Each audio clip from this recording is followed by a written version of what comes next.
Welcome to the Amtech FastTest Help videos. In this video we'll see the basics of certificate navigation and data entry. First of all, we need to be in our certificate browser. To do this, we select existing certs in the top left hand corner. In here we have a simple filtering system for clients and installations. If you wish to see all your certificates, selecting the All option here will show a list of all existing certificates. To open up an existing certificate, you can either highlight the certificate by single clicking the number on the far left hand side and then selecting Edit at the bottom, or you can double click the number on the left hand side.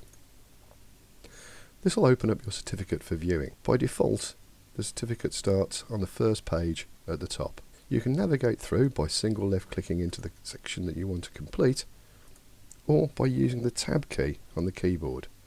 When you come to a text entry window, simply type in the value.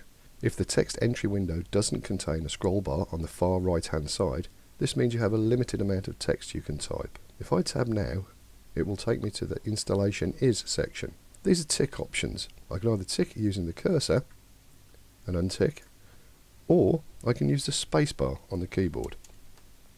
By selecting the spacebar, it will populate the relevant area with a tick. If I select it again, it'll add another tick, and again it will remove the tick. In the next section we can see a date widget. Selecting this will allow you to select a specific date. The next sections are drop downs for engineers.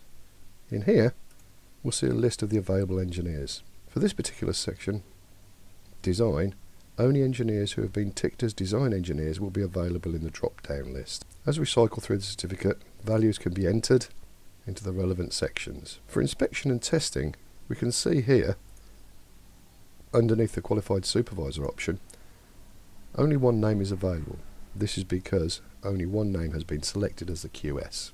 To move between pages, use the tabs at the top of the page. A single left click on the tab will take you to the next section. We can cycle through the certificate using the Tab key to get to the location that we want to hit next. We see tick options again, so we can use the spacebar to populate it. Here we have the number and type of live conductors. In this section, the software understands that if you select direct current, it will need to grey out the alternating current option, and also the fact that a nominal frequency isn't required. In the nature of supply parameters, nominal voltages for U and U0 have been pre-populated. These values are taken from BS7671. The nominal frequency also has a pre-populated value of 50. The prospective fault current would expect you to enter a value, and also the external ZE. Number of sources. By default this is entered as 1. If you change this to a different value, in this case 2, and then tab or click away from that particular box, a new page is added to the certificate called Additional Supply Number 1. Selecting this will allow you to put in details relevant to the particular supply. The only difference between this and the information on page 2 is you now have a type of supply option. If you wish to remove this page, it's simply a case of returning to page 2, returning to the location and number of sources, and reverting it back to 1.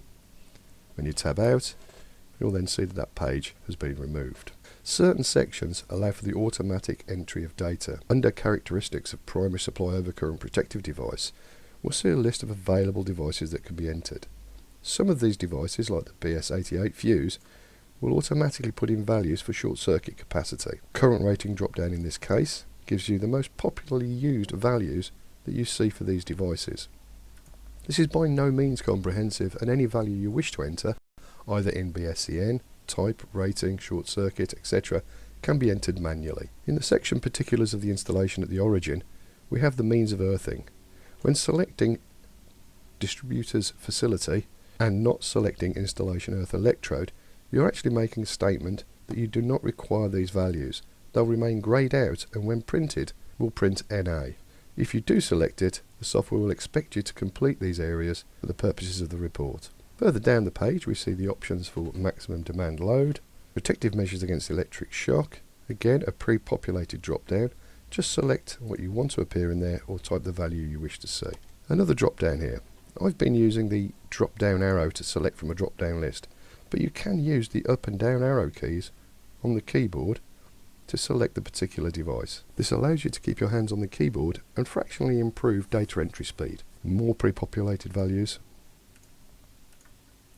are available, and also numeric value entries.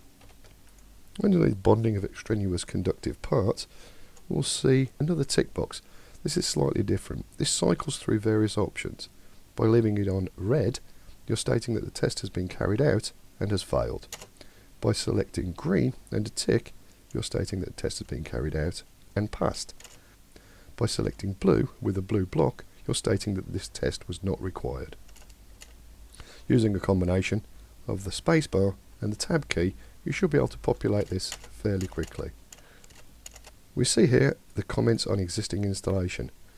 This is a text entry window, but we can now see that it has a scroll bar on the far right hand side. This means that you can put in as much data as you wish and a continuation page will be generated. And finally, on page 2, we have another drop down option for next inspection due. By selecting the relevant values, when this certificate is mastered, it will begin a countdown which will allow you to see when it is due for re-inspection underneath Test Center. Moving to page 3, we'll see more of the tick options. Again, we can use the spacebar to populate these and the tab key to navigate through them. And now we find ourselves at the distribution board. We'll go into this in much more detail in the next video. Thank you for watching.